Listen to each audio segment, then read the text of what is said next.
Rap Ràdio presenta Connexió Mèxic.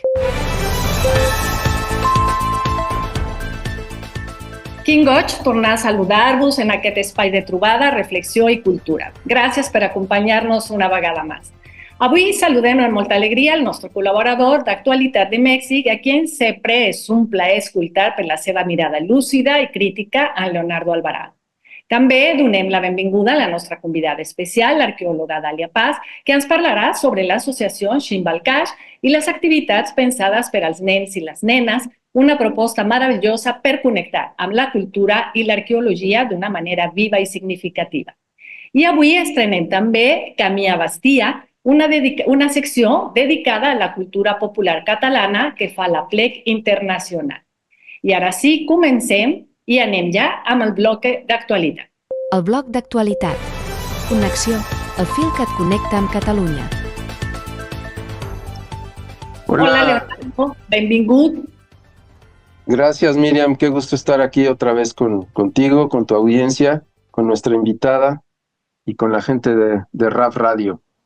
Encantado. Quines són les notícies més rellevants d'avui, de Mèxic? Pues mira, hemos tenido un par de semanas muy intensas de acontecimientos, sobre todo en el orden político en México, como suele suceder, y quisiera empezar platicando de este suceso que hubo, o esta escaramuza que hubo entre la presidenta Sheinbaum y un expresidente de México, el presidente Zedillo, que días atrás, invitado por una revista, que fue fundada por intelectuales de muy alto perfil allá en los principios de los 90, finales de los 80, y que siempre ha tenido una serie de colaboradores, pues hablando desde un punto de vista muy intelectual, pero al mismo tiempo muy conservador.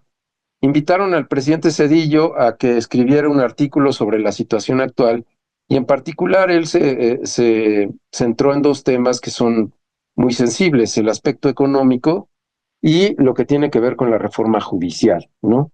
Y entonces prácticamente señaló que el proceso de la reforma judicial es un proceso que está tendiente a convertir este país en un gobierno totalitario, ¿no? Donde la democracia, y así lo dice en su artículo, ha muerto, ¿no?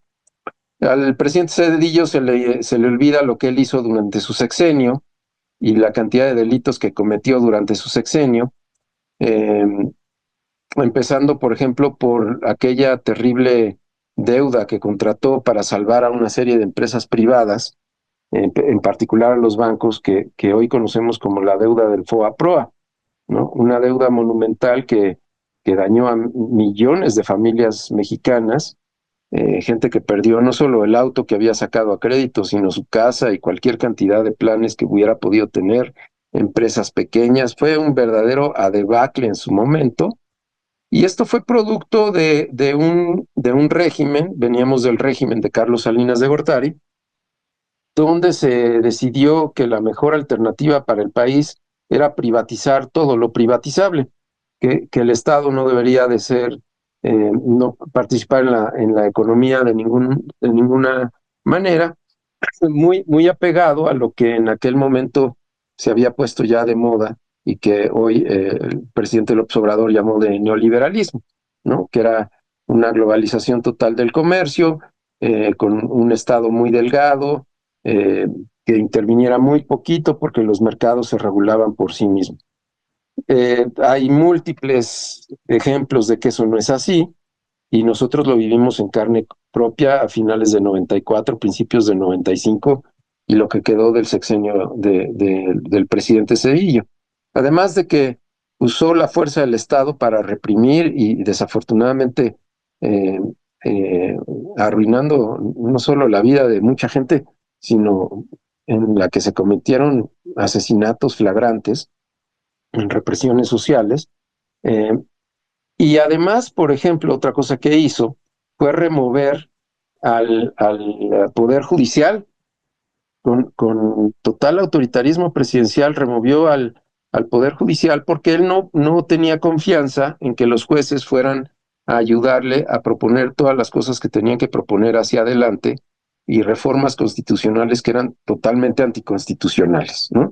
Entonces, tuvo el buen oficio de remover a todos los magistrados de la Suprema Corte de Justicia y luego poner a los que él pensaba que podían serle más útiles, eh, y a los que les compró la lealtad, porque tampoco lo hizo de una manera democrática, ni mucho menos. Entonces, por supuesto, hoy está en contra de este proceso y sacó una serie de artículos o cartas dirigidos a la presidenta Sheinbaum, eh, criticando el proceso que tenemos en este momento para la elección de magistrados, ¿no? Y bien sabemos que ha sido un proceso complicado, ¿no? Que no ha sido sencillo, porque el propio sistema es bastante complicado. Entonces, la elección para los ciudadanos va a ser todo un reto, el poder llenar todas las boletas que hay, entender quiénes van en dónde, qué es un juez de circuito, qué es un juez de la Suprema Corte de Justicia. No son necesariamente los conceptos que manejamos todos los días los ciudadanos. Pero como tú bien sabes, Miriam, el proceso es único en el mundo y lo que nos está poniendo sobre la mesa es la posibilidad de que los mexicanos, por primera vez en la historia y probablemente en la historia del mundo, tengamos ahora sí la oportunidad de votar por los tres poderes de la Unión, ¿sí? Porque en elecciones pasadas hemos elegido presidentes, hemos elegido diputados, senadores, legisladores, etcétera, presidentes municipales, y ahora vamos a poder elegir al Poder Judicial. Eh, Sabemos que el proceso tiene muchas aristas que pudieran ser perfeccionadas. De hecho, por ejemplo, ya hubo una petición directa del Congreso de la Unión al INE para cancelar 26 candidaturas de magistrados que no pasan los criterios que se establecieron. O sea, hubo, claro, errores en el proceso de selección, pero al hacer las revisiones ulteriores se dieron cuenta de que hay magistrados que no cumplen o con los requerimientos técnicos académicos o incluso con la probidad que se le pide a candidatos de esta responsabilidad. Así que bueno, pues el 1 de junio estaremos ahí y yo espero que la respuesta ciudadana a todas estas críticas sea ir a votar, que se llenen, que haya una gran participación en todos los órdenes, porque eso está hablando de la ferviente convicción que tenemos una gran mayoría de los mexicanos de convertir este país en un país más justo y más democrático, que no perfecto, lo sabemos, pero que nos abre una posibilidad que no teníamos antes, ¿no? Y por supuesto, esto tuvo sus implicaciones en todos los órdenes, porque otra de las críticas que hizo el presidente Zedillo fue en el aspecto económico. Y la realidad es que, pues, en la turbulencia que hay alrededor del mundo por todo este tema de las tarifas arancelarias, es muy difícil estar haciendo pronósticos de cómo va a ser el desempeño eh, económico de México hacia finales de año y que si vamos a crecer 1.5 o 2%, es muy difícil de prever. Ahora más que de por sí siempre es difícil.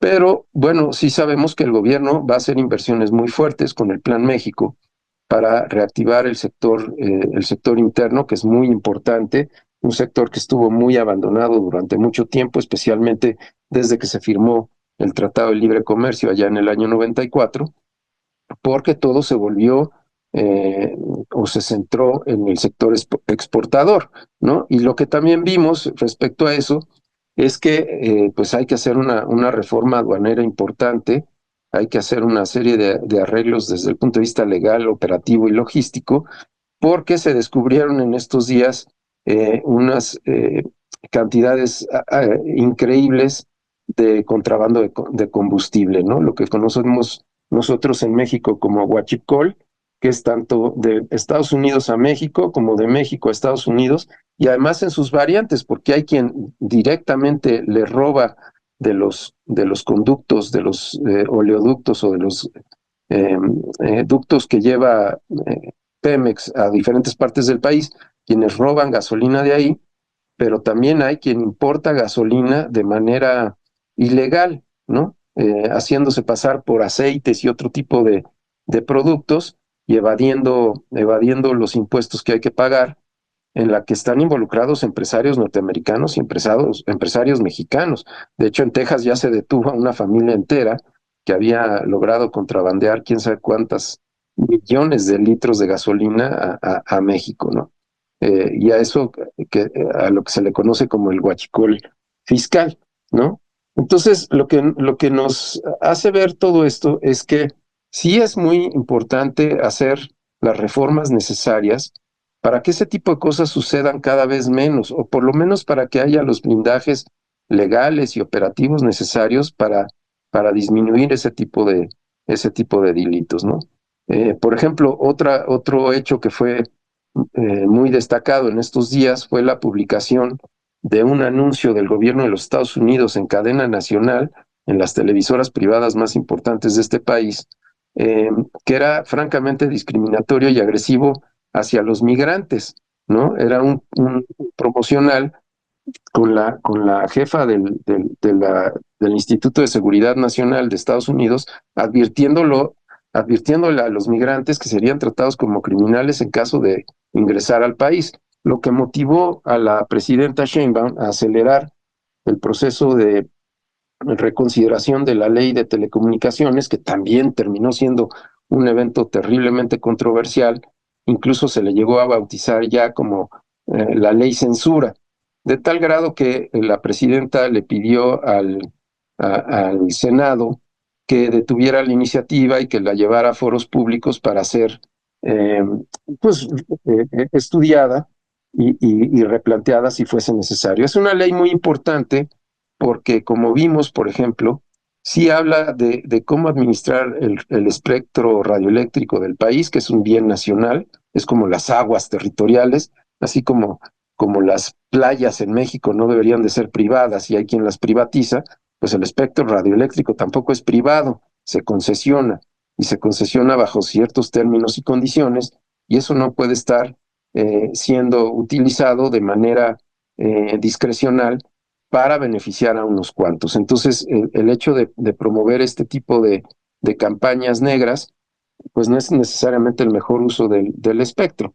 Y de paso salió ahí una especie de escándalo, porque una de las televisoras nacionales, un colaborador, tuvo a bien el denunciar una serie de actividades que se hacían dentro de la empresa para golpear políticos, empresarios, y realmente con un mecanismo muy sofisticado para crear campañas bastante poderosas y poder, digo, afectaron empresarios, políticos, y podían hacer o destruirlos o tratar de posicionarlos ante la audiencia como la mejor alternativa, ¿no?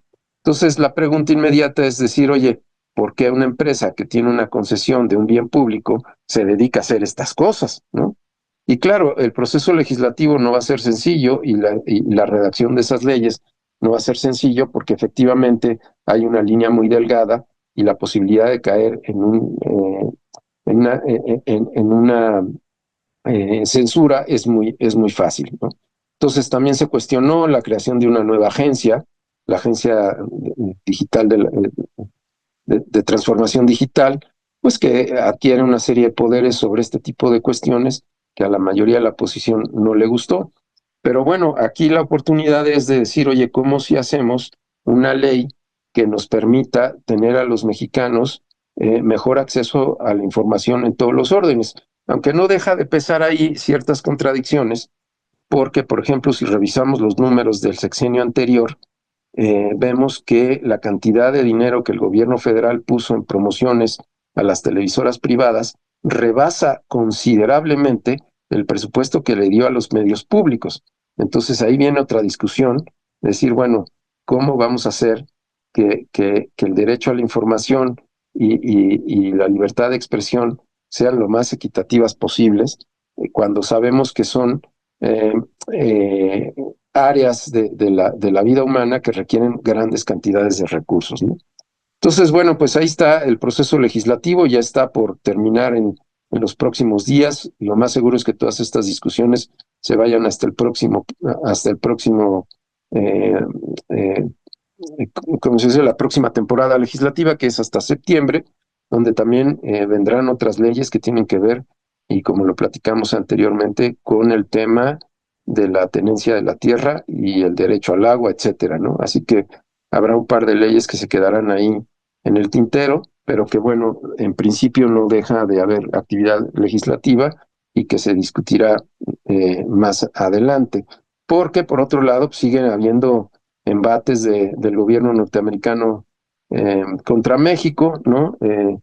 Cuenta la presidenta Sheinbaum que en una llamada el presidente Trump le ofreció tener ayuda adicional para combatir a los cárteles de la droga, incluso sugiriendo la posibilidad de que, o por lo menos The Wall Street Journal así lo publicó, sugiriendo la posibilidad de que pudiera haber actividades militares del ejército norteamericano en territorio nacional, ¿no? Cosa que la presidenta le pidió que no fuera de ninguna manera de esa forma. Y el presidente Trump tuvo una respuesta bastante favorable porque dijo que iba a poner mano dura para evitar el trasiego de armas a México, lo cual sí sería un aspecto muy importante en este combate al crimen organizado. Pero bueno, en esa perspectiva, pues creo que eh, no bajará la intensidad hacia adelante. Nosotros como ciudadanos tenemos muchas cosas que hacer para apoyar estos procesos y genuinamente defender lo que nosotros creemos como como democracia. Y pues la invitación, ¿no?, a que este 1 de junio participemos en las urnas lo más que podamos, ¿verdad? Gracias, Leo. Oye, yo tengo una pregunta sobre el reciente congreso que tuvo el partido en el poder, Morena, sobre el hecho de si la consolidación de su liderazgo, de su liderazgo interno como partido, y o sea, qué señales envía, ¿no?, sobre justamente la consolidación de su liderazgo interno del partido y sobre sus perspectivas rumbo a la transición presidencial. Bueno, es un tema súper importante y así como lo planteas, hay que ver que la presidenta, la presidenta Sheinbaum, en aras de asegurarse ser la presidenta de todos los mexicanos, pidió licencia al partido y se desprendió un poco de los procesos internos. Y la realidad es que se empezó a volver eso un problema, porque empezaron a aparecer prácticas no muy deseables dentro de los legisladores y los propios miembros de Morena, y hemos visto que por la configuración política que tenemos en México, y aunque se trate de evitar de quedar calificado como un partido hegemónico, es muy difícil que el presidente o la presidenta de la República gobierne sin su partido. Entonces, la presidenta Sheinbaum no le quedó más remedio que, con todo y su licencia, regresar al ruedo, ¿no? Y les mandó una carta muy fuerte para este Congreso, con una serie de principios a los que simplemente les invitaba a reconsiderar, dado que son los principios sobre los que se fundó el partido.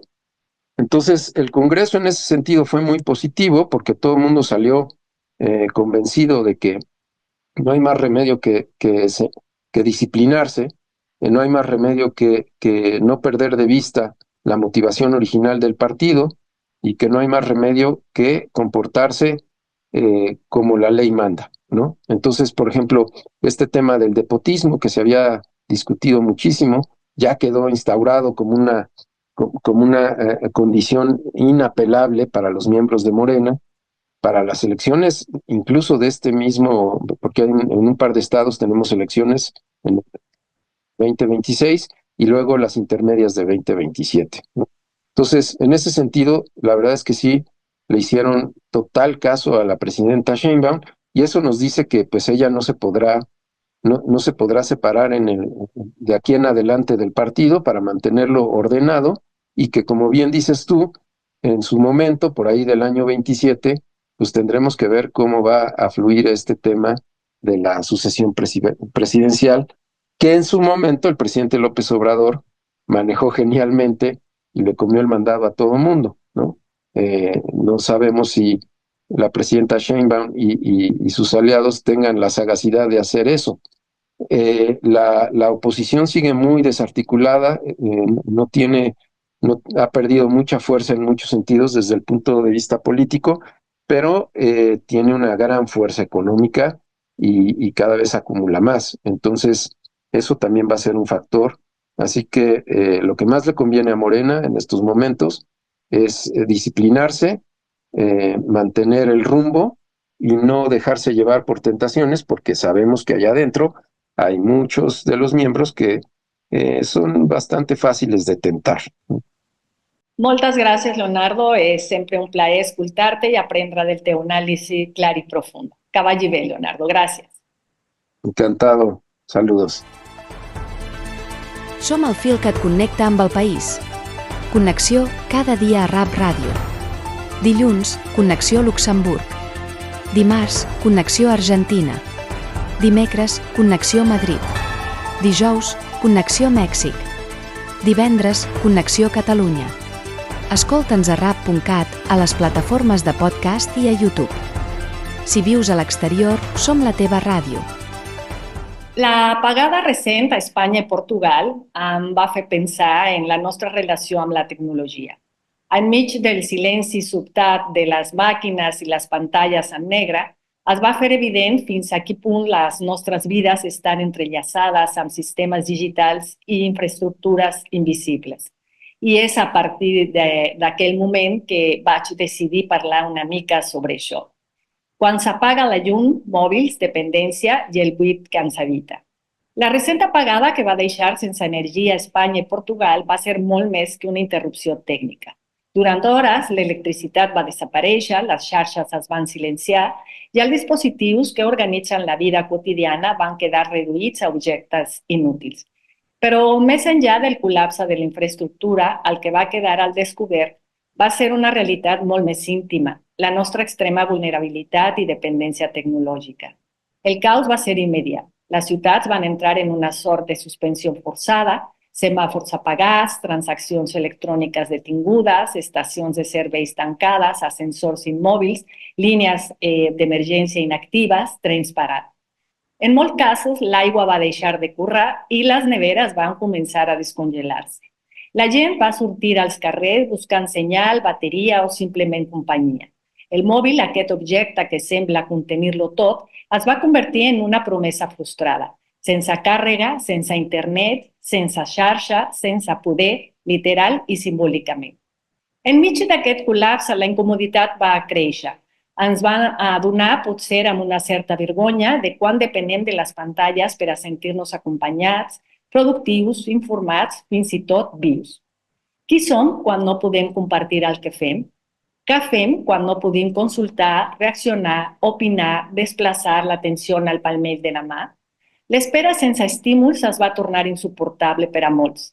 L'ansietat del buit digital es va colar en els cossos com un símptoma contemporani.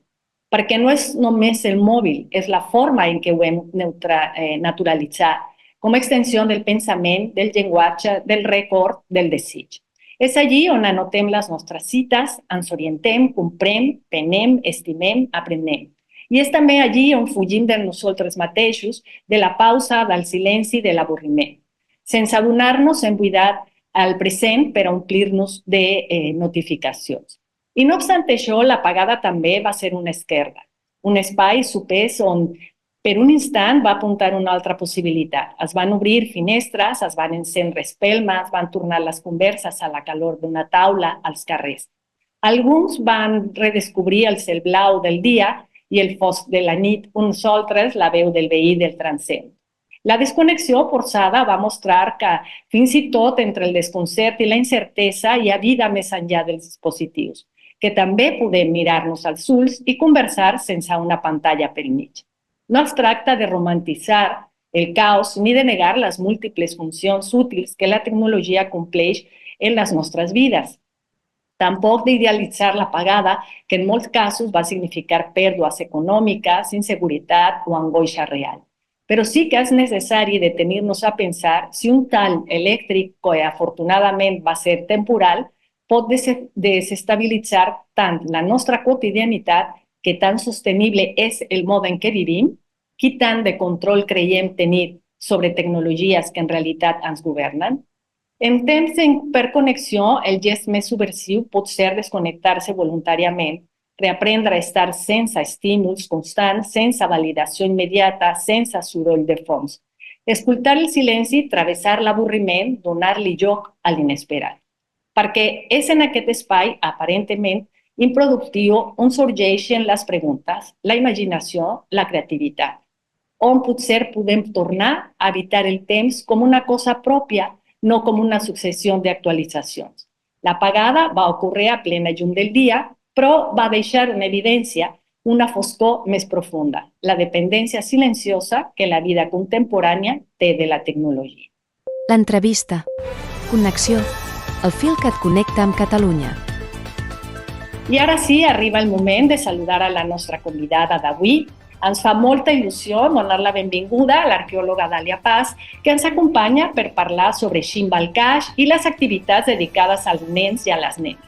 Benvinguda, Dàlia, és un plaer que siguis aquí amb nosaltres. Feia temps que no ens trobàvem en aquest espai. Hola, pues ¿qué tal? Buenas tardes. Muchas gracias por la invitación a este espacio. Felicitaciones también por tu premio reciente. A recibir, excelente. Bueno, me gusta mucho que me invites a este espacio a platicar justamente de lo que este fin de mes, este fin de abril hicimos con respecto al Día de las Infancias, ¿no? El 30 de abril se celebra a las infancias aquí en México y aprovechamos a realizar unas actividades en conjunto, uno de los museos que se tienen aquí en la ciudad de Mérida, para llevar a cabo actividades con los niños, niñas, pero también con las familias, ¿no? Los papás y las mamás que se dieron cita a esta reunión, en donde buscamos divulgar lo que es el trabajo de la arqueología, que por cierto, recién también estamos celebrando el Día de la Arqueología, el 3 de mayo. Celebramos la Santa Cruz, celebramos también a los trabajadores albañiles y nos unimos al festejo los arqueólogos. Entonces también fue interesante llevar estas actividades de arqueología a estas infancias. ¿Qué es lo que hacen las infancias? Conocer un poquito del trabajo de los arqueólogos, cómo descubrimos un yacimiento, nos ayudaron a ordenar objetos que encontramos en una excavación y a ordenarlos en su lugar correspondiente. También conocieron bastantes objetos relacionados a la cultura maya, que es la que ha estado por más de 2000 años en este territorio de la península de Yucatán. Bueno, pues mediante juegos como loterías, como esas actividades de colorear, sopas de letras, tusigramas, pues van conociendo tanto de la cultura maya como del trabajo arqueológico aquí realizado por muchos de nosotros, porque la mayoría de nosotros somos arqueólogos. Hemos realizado por casi 20 años arqueología de campo. Entonces, compartir con las familias, compartir con las infancias. Creo que la arqueología siempre es una de las disciplinas fascinantes, ¿no? O sea, a los niños les llama la atención. Muchos llegan también como con la idea de que estamos buscando dinosaurios, porque pues, los dinosaurios también son muy exitosos entre las infancias, pero al final de la actividad logramos comunicarle que pues realmente nosotros nos enfocamos mucho más acá, mucho más temprano en el tiempo, no nos vamos tan atrás con los dinosaurios, sino que estudiamos a las sociedades del pasado. Y en este caso, pues la sociedad del pasado son los mayas que habitaron este territorio.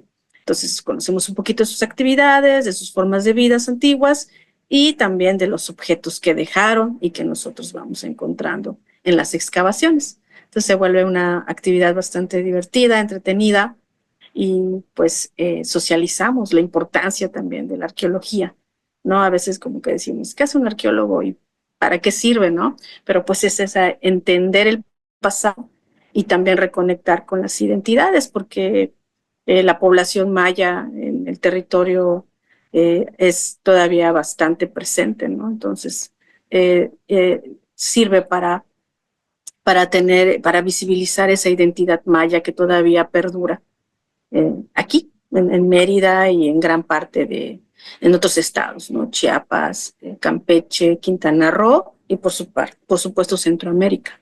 Entonces eso es lo que hicimos, fue el 27 de abril que tuvimos esta actividad de arqueología por un día, ahí entre las infancias, en el Gran Museo del Mundo Maya, que es uno de los museos pues bastante importantes aquí en Mérida. Y bueno, a seguir también con otro tipo de actividades. Todavía no programamos nada, pero definitivamente el taller y las actividades dirigidas a las infancias y a sus familias, pues es uno de nuestros objetivos importantes como asociación, Miriam.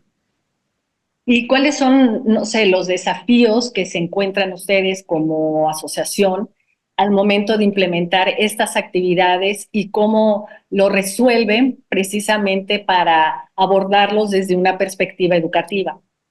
Uno de los desafíos yo creo que hemos tenido a partir de la pandemia, por ejemplo, ¿no? Yo creo que la pandemia nos vino a mover mucho las actividades que teníamos a nivel masivo, reencontrar un espacio para poder realizar las actividades que hemos resuelto apoyándonos con otros grupos que también están enfocados, ya sea en las infancias o están enfocados en la promoción del patrimonio, ¿no? Entonces ahí Ximbalcash ha tenido claro que el trabajo en conjunto es mucho mejor, porque pues al tener eventos macros, ahí podemos estar involucrados a convocar nosotros solos a una actividad, ¿no? Creo que ese es el reto, convocar a la población,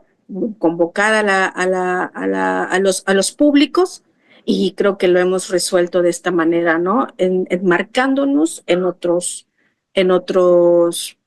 eventos masivos, ¿no? Ya sea, por ejemplo, un evento que se hace aquí en Mérida, que es Noche Bajo el Cielo Maya, que lo organizaba el Ayuntamiento de Mérida. Entonces ahí en colaboración con la Sociedad Astronómica, con el mismo personal del Ayuntamiento de Mérida, y nosotros llevando la parte de divulgación arqueológica, socialización arqueológica en los parques de la ciudad, ¿no? Trabajar en conjunto.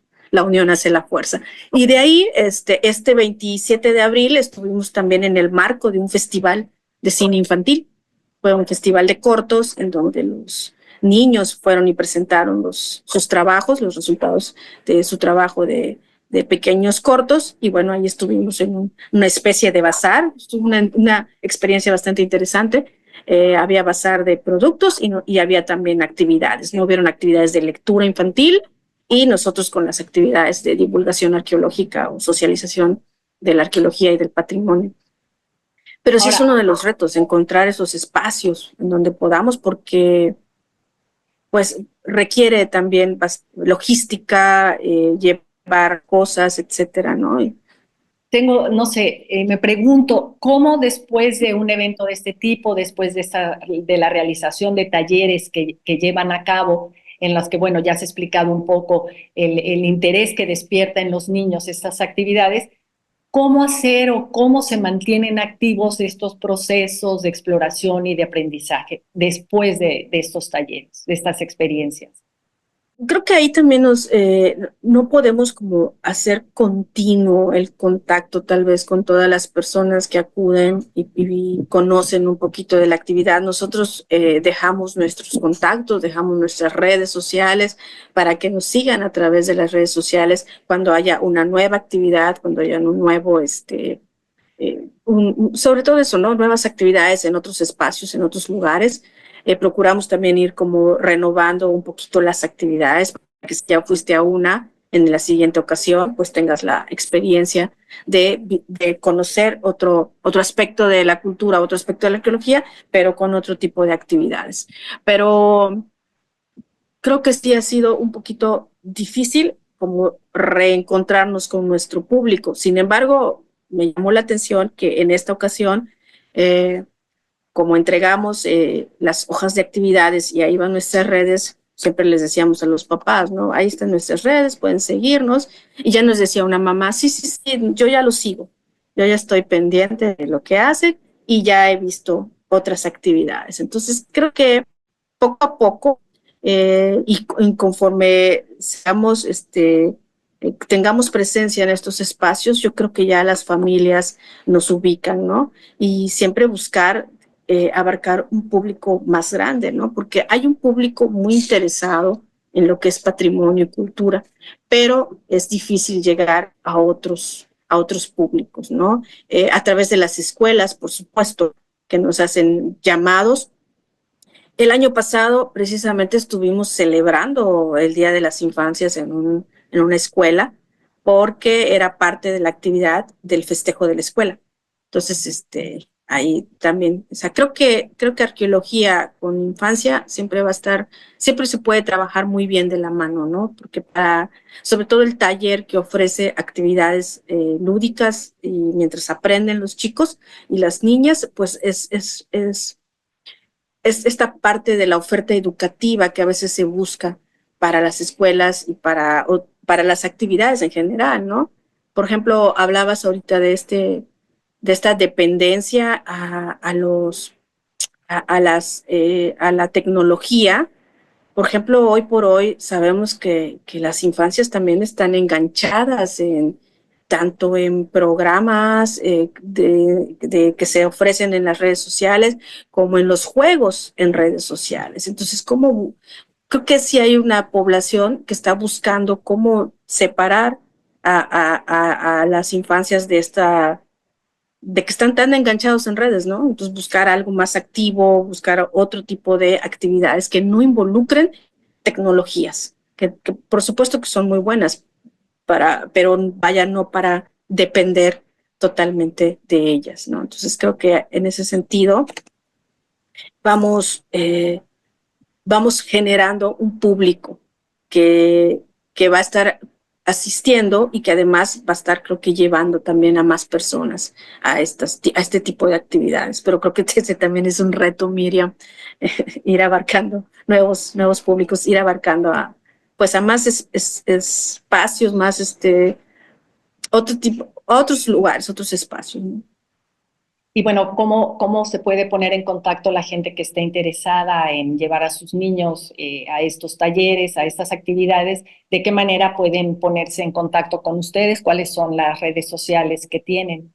Nuestras redes sociales, ahorita actualmente tenemos Instagram y tenemos Facebook, que es Ximbalcash, tal cual como se escribe XMBALKAAX, con una serie de acentos, pero sí sale tal cual así escrito, que nuestro nombre está en lengua maya, significa caminantes del monte, es traducido de una manera un poco muy literal, pero y se refiere a eso, a que la arqueología muchas veces se hace adentrándonos a lo que sería la selva maya, que aquí se conoce como el monte, el Cache, ¿no? Entonces ahí estamos encontrando los vestigios arqueológicos, estamos haciendo las prospecciones y estamos haciendo excavaciones dentro de ese monte. Y mucho de nuestro trabajo, pues, es caminarlo. Entonces de ahí surge ya arqueólogos que iniciaron con nosotros en la asociación civil, se propusieron este nombre, ¿no? Que viene desde ahí,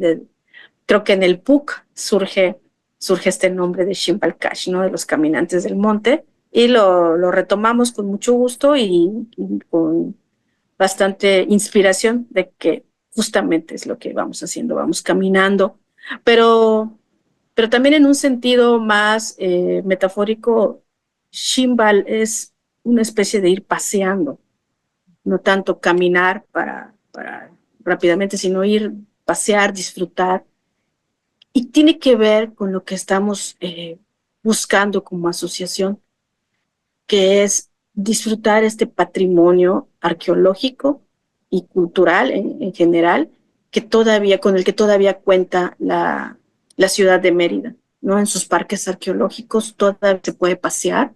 Tenemos el Parque Arqueoecológico Xoclán, que es una de las reservas naturales que tiene la ciudad de Mérida, uno de los parques más grandes, con muchísima vegetación, en el que se puede tener esta experiencia, ¿no?, de pasear en el monte, porque se ha conservado vegetación, pues, bastante, ¿no? No se ha retirado y eso permite entrar a ese contacto. De hecho, uno entra al parque y pareciera que ya no hay una ciudad alrededor, ¿no? Entonces, por ahí va este nombre.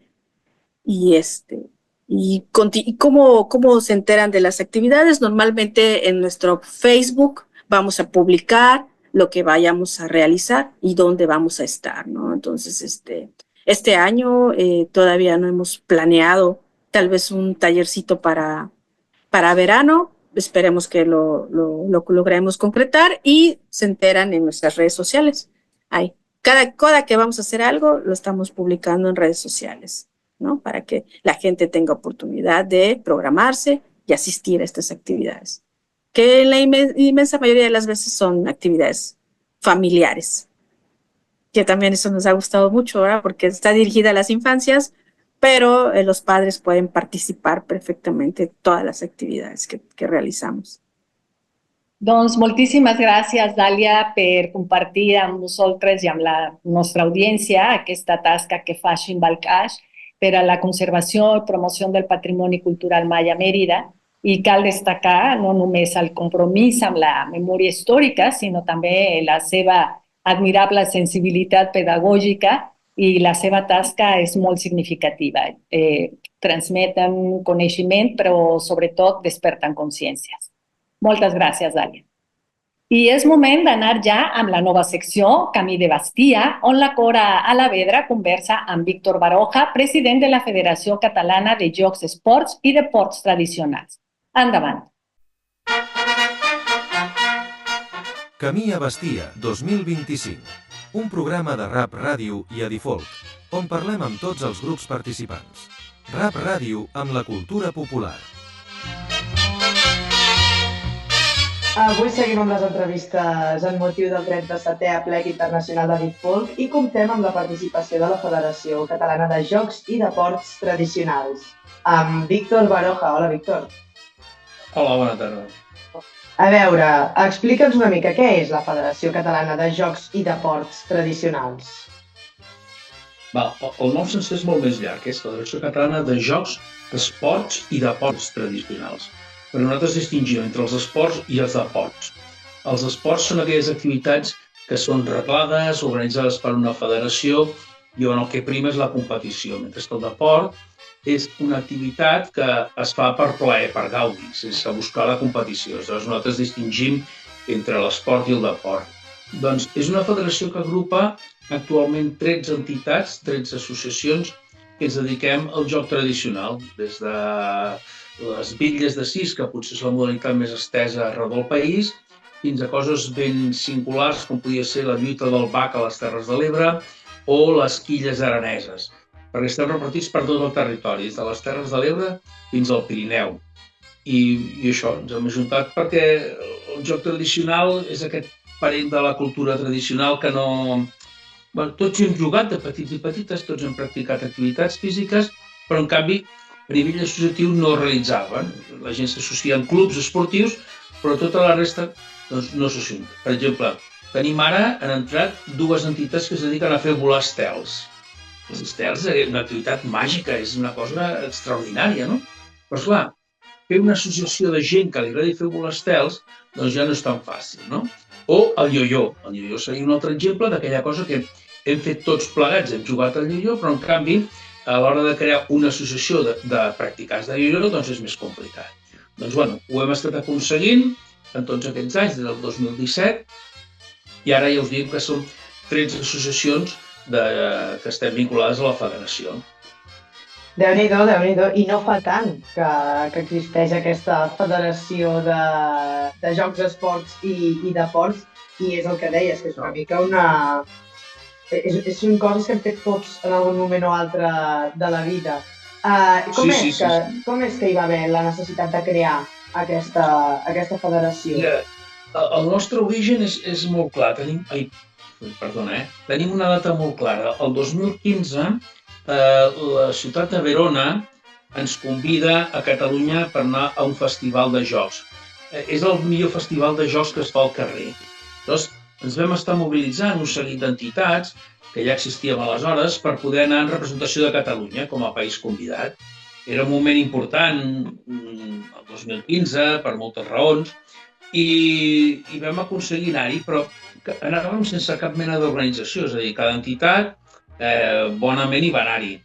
A partir d'allà, doncs vam veure que ens havíem d'organitzar, que havíem de ser una federació com ho són totes les altres, des dels puntaires fins als castellers, tothom estava organitzat a nivell de federacions.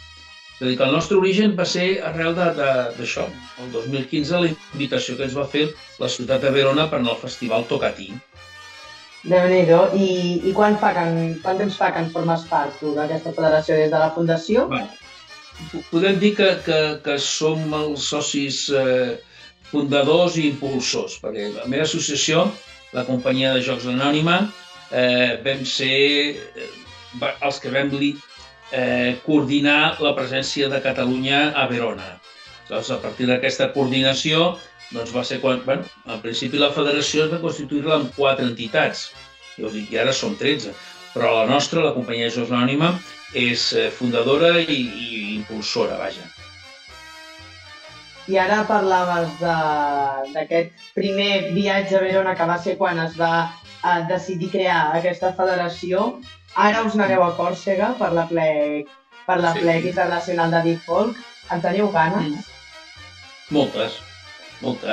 Un dels objectius que vam tenir molt clar des de la creació de la federació és que havíem d'internacionalitzar el joc tradicional.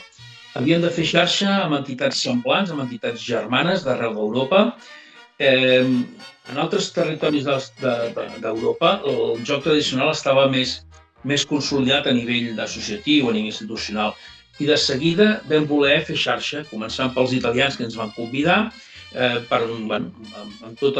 Nosaltres, la nostra associació forma part de l'Associació Europea de Jocs Tradicionals, és a dir que la nostra voluntat d'internacionalitzar el nostre joc, donar-los a conèixer més enllà de les fronteres, ha existit.